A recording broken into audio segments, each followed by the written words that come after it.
Hey everyone, this is the Rewriter writing in. For today's video, I want to do a two-part series for the story of Batman Arkham Origins. This video will be part 1, the review, while the next video will be part 2, the rewrite. Before I begin this review, I want to shout out a couple of new subscribers, the Web King and his comment regarding WandaVision, and SR Striker and his comment regarding Batman v Superman. Both of these suggestions are great, and I look forward to working on them soon. If you guys want to be shouted out in my next video, then hit the subscribe button and put down in the comment section that you have subscribed along with a video suggestion for me. Now, on to the review. In this review, I will be explaining why I believe this story went wrong with a single critical phrase: no limitations. Now, what do I mean by no limitations? Arkham Origins, as the name clearly implies, is an origin story for many aspects of the Batman's career, yet while only being in his second year, this story shows that Batman is already Omega level this early on. I want to talk about the gameplay, but first, let's talk about the story, and oh boy, it's a doozy. To start, let me talk about what I liked in this story. I thought that the relationship between Bruce and Alfred in this game was great. I loved how Alfred doubted Bruce because in the early days, this crusade of Bruce's would have seemed suicidal and foolish to Alfred, who truly only wanted the best for Bruce. However, Bruce needed to become Batman, as this was the only way that he could cope with the loss of his parents. This strained relationship in the beginning felt authentic and realistic, and I commend them for doing this level of character development. And on the topic of character building, another thing I really enjoyed was the developing trust between Gordon and Batman. This concept isn't new to Batman stories, but it is fundamental, and I believe that they did a pretty good job at showing the initial distrust between them slowly start to disappear. Another concept I love is the idea of Black Mask being the big bad for this story. The idea of Batman taking down gangsters and mob bosses in the beginning is more interesting and realistic than him taking down S-tier supervillains at this early stage. At this point, Batman is trying to dismantle the years of corruption that had been building up in Gotham after his parents' death and his absence to go train. It makes perfect sense that the first people Batman would want to take down would be the crime lords who were taking over Gotham. Now, another smaller point that I enjoyed was the inclusion of the Batcave as a hub where Batman could train, switch suits, and obtain additional information about the villains that he was facing. This feature so obviously should have been in Arkham Knight, but Rocksteady dropped the ball hard on that one too, like many things. Finally, this version of Bane is a million years better than every other version in the Arkham series. He's cunning, influential, and powerful, a deadly combo that cripples Batman in the comics, unlike the crappy meathead version that we see in the other games. On to the negatives. Let's start with the biggest flaw in my eyes, the crammed-in inclusion of the Joker as the main villain. Now, while I did enjoy the way they handled Joker's initial thoughts and beliefs about Batman, leading to his eventual obsession with him, I felt that his inclusion in this game was forced and unnecessary. Honestly, I just wonder why they did this. Like I said previously, crime lords and mob bosses would be the biggest threat to Batman in his early career, so to have this huge threat of the Joker this early on is too out there for an early year's adventure. There was so much potential here to have Black Mask maybe know something more about the Wayne murders than everyone else does. This could have been a really unique dynamic between both Sionis and Bruce, as well as between Black Mask and Batman.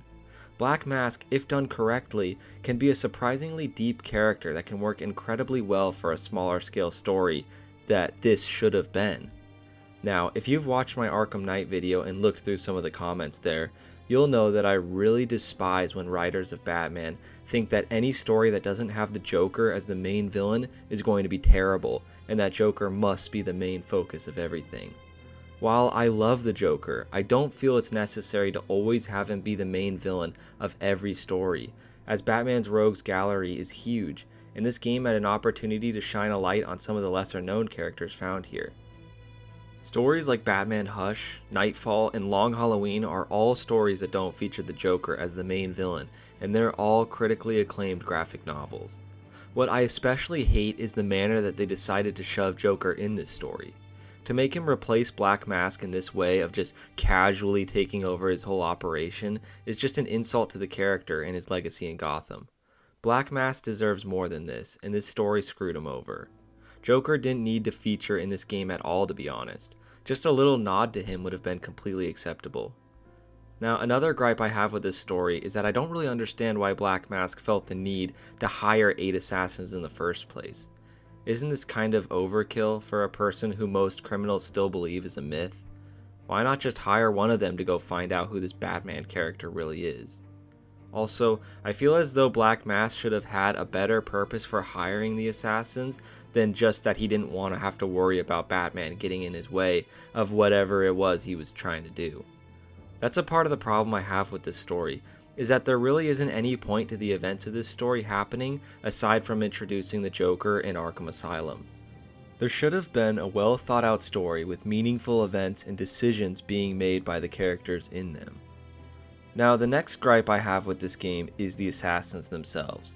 The assassins are Deathstroke, Deadshot, Bane, Lady Shiva, Electrocutioner, Killer Croc, Copperhead, and Firefly. There's a few things I take issue with in this list.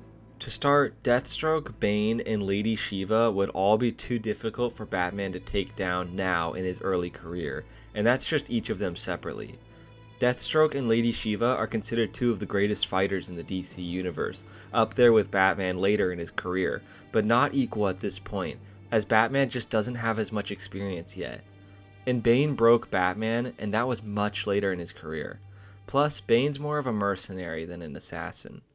To have Batman face all 3 of them is just too insane for him being in his second year. I know Batman isn't a pushover, but these 3 fighters are just too opposing for him at this particular stage. So the next few characters I take issue with are Electrocutioner, Firefly, and Killer Croc.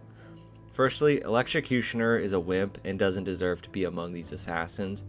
I understand that he was probably put in this game for comedic value, but I feel that this assassin spot could have been given to someone worthwhile. Next, Firefly just isn't an assassin, but rather an arsonist and a terrorist. He doesn't work in this role for this game, because it doesn't really make sense. He's just not an assassin. He's a psycho. Finally, Killer Croc isn't an assassin either, just rather muscle that Black Mask would use to intimidate people into doing what he wants. To me, the only assassins that work in this game are Copperhead and Deadshot, as they aren't too overpowered that Batman couldn't take them down, and it's much more manageable to have Batman face a couple of assassins rather than 8 of them. Adding on to all this, I really dislike the way most of these assassins' boss battles were handled. To me, the only good ones were Deathstroke, Bane, and Copperhead, as they had interesting mechanics associated with each fight. But the rest of them were all either side quests or inconsequential fights in the story just to stretch out the game's length, and none of those were very interesting. I mean, Firefly's boss fight is literally Batman just throwing glue at him until his jetpack malfunctions. A pretty big step down from even some of the other bosses in this game. And this leads back to my ultimate point of no limitations, in the sense that the writers of this game don't understand that Batman is just a man. One far more superior than a normal man, but nonetheless still just a human being. And especially in this story, one that is still young and learning things. So to have him be able to take down all these legendary villains in one single night is just ridiculous and blown out of proportion. And we haven't even gotten to the gameplay yet that will further prove this point. And this reminds me, before I get to the gameplay, why does every story in the Arkhamverse have to take place in one night? Why can't they take place over a few weeks or something? Not many story arcs, if any at all to my knowledge, ever begin and end in one night, so I'm not sure why the Arkham games always felt like they had to stick to this formula. It made sense in Arkham Asylum, but every game after that could have taken place at least over the span of a few days. And because these games only take place over the course of a night, a lot of these stories feel rushed to me. Now for the gameplay. This early on, he already has the fighting and stealth capabilities, as well as the overpowered gadgets that he does in the previous games, which take place years into his crime-fighting career. I'm not saying that Batman is supposed to suck at these aspects in his early years, just that he shouldn't be so overpowered, able to fly across the room with his kicks and punches, taking on a crowd of 100 thugs with ease. He should have a harder time doing this, maybe only have crowds of 5 or 6 thugs at once, just to make the gameplay feel more grounded since it's still early in his career. As well, I feel that they should have given the player the same amount of health as Asylum, or even less. Now, I don't mean that Batman should be like a piece of paper, who if he gets punched once, he should die. But what I'm trying to get at is that Batman's fighting capabilities, as well as his suit, aren't as strong as they are in Asylum, and that's just a fact. He shouldn't be as capable in this game as he is in the other games, because they take place years later when Batman has figured out more things as a crime fighter. Every encounter, whether stealth or combat, should feel much more dangerous in this game than in the other ones. I feel the less is more approach with this game would have been ideal in all aspects of the gameplay and story, because this is early on in Batman's crime fighting career. Now, another aspect that has always bothered me about this game is the gadgets. Batman has more gadgets in this game than he does in Arkham Asylum. He has a total of 11 gadgets in Arkham Origins. Now, I'm not counting the single battering and the multi-batterings as two different gadgets, even though in the games they have separate slots. And 7 in Arkham Asylum, again not counting the multiple slots. How is this supposed to make sense? Why does Batman have more gadgets in his second year than he does in the future? If it were up to me, I would give Batman at max 5 gadgets. Those probably being the Batarang, Batclaw, Grapnel Gun without the accelerated boost, Smoke Pellets, and Explosive Gel. That's it. Again, this is an origin story, and Batman shouldn't have a ton of gadgets yet. Now back to my earlier point about Arkham Asylum, some people might say that Batman was trapped in the asylum and therefore wouldn't have all his gadgets. But I say to you that many of the gadgets Batman has in Origins shouldn't even exist yet. Take the cryptographic sequencer for example. Why is it so primitive in Batman Arkham Asylum, yet in Origins it functions the exact same way it does in Arkham City, which takes place after Asylum and again is years into the future from Origins. Take detective mode as another example. In this stage of Batman's career, I don't believe he would have a gadget this powerful yet.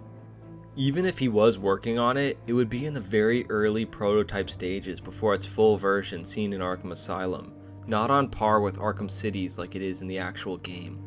I think this game would be more challenging and fun without it, as Batman and the player would have to think a lot more critically during stealth situations, and it would make solving crime scenes a lot more enjoyable. Why is it so much more functional and intuitive in this game than it is in Arkham Asylum? Another gadget is the glue grenade.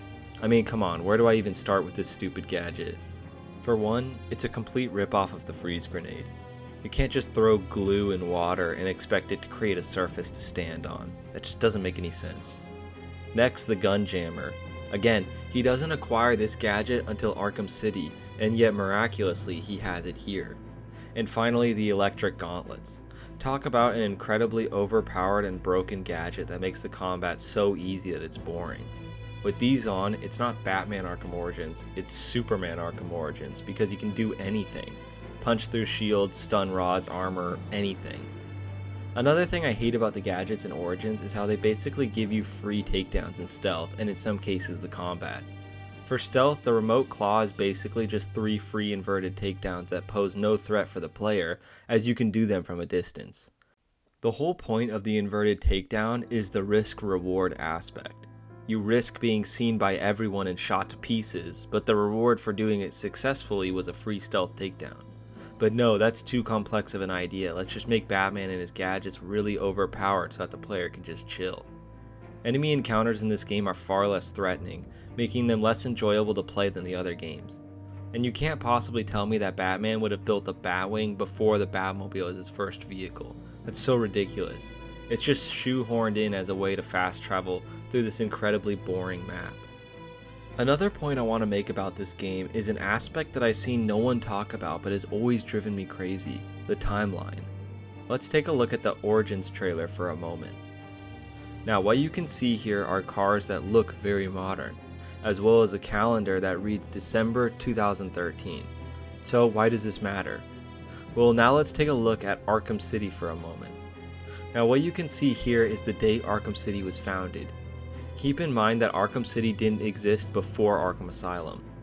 Now, we can't see the full date, but we do read November 19th, 1. See, there's a 1, which indicates to me that this takes place in either the 70s or the 80s. Well, where do I get this assumption from? Finally, let's go to Arkham Knight's trailer. If you can see from the clips that I'm showing you, none of these cars look very modern to me. So what I gather from all this information is that Origins takes place in the future compared to Arkham Asylum, City, and Night, but it's supposed to take place in the past. Take other examples from Origins such as the drone and smartphone that Loose Lips had. I don't know how WB Montreal bungled this one up so bad, and I'm really unsure of how no one else saw these glaring inconsistencies. The timeline should have been one of the easiest things to get right. It's an origin story that takes place before the other games. And while I'm on the subject of the game world itself, I want to talk briefly about Gotham. This story was set during Christmas Eve, and it was really cool to see Gotham blanketed with snow, as many buildings featured Christmas lights and decorations across them. But what I don't like is when they use the excuse of a snowstorm to explain why there are no civilians on the streets. This is another feature of the later Arkham games that always baffled me. Why are the streets only filled with thugs and criminals? Why can't there be civilians walking around? Maybe having some of them that are in need of rescuing. The city just ends up feeling so empty because there's nothing else out there aside from random thugs to pummel when you're bored. Additionally, aside from the hotel, there aren't any other landmarks that are visually appealing and exciting, making the player want to go and explore them. Origins was the first of 2 games to make Gotham pretty dull and uninteresting to explore. So in all, like many projects, this game had loads of potential, but didn't deliver on much of it for me. WB Montreal tried too hard to make a crazy story on par with Arkham City, but ultimately failed in this endeavor because in the end, they didn't need to do that, as this was a prequel. I know that some people chalk all these complaints up to the fact that WB Montreal didn't have a ton of time to develop Origins, with only a 2-year development time, as well as having to reuse a lot of assets from Arkham City, but I think that this should have worked in their advantage for a prequel game. Because it's set in the past, no one would have been mad at WB Montreal if there were less gadgets and villains and had a more character-driven, less bombastic story than Arkham City. WB showed their ability to write interesting characters with believable relationships from the examples I stated earlier in this video, and could have used these skills to make a more personal, thoughtful story about Batman's early days. They could have used the limited resources to their advantage by stating that Batman wouldn't have had all the overpowered tools at his disposal from the previous games because this is early on. And the stakes don't need to be as high because this is in the past. The way I like to look at it is that if the stakes in the first Iron Man movie were higher than the stakes in Avengers Endgame, then it would have felt cheap because the stakes were higher 10 years ago. So, that's my review of Batman Arkham Origins. I hope that you all enjoyed. Now, do you love Arkham Origins, do you hate it, or are you somewhere in between? Let me know down in the comments below. And be sure to stay tuned to part 2, the rewrite. Hit the like button if you enjoyed the video, and subscribe to the channel for your chance to get a shout out and your video idea made by me. Thanks again everyone, and this is the Rewriter, writing out.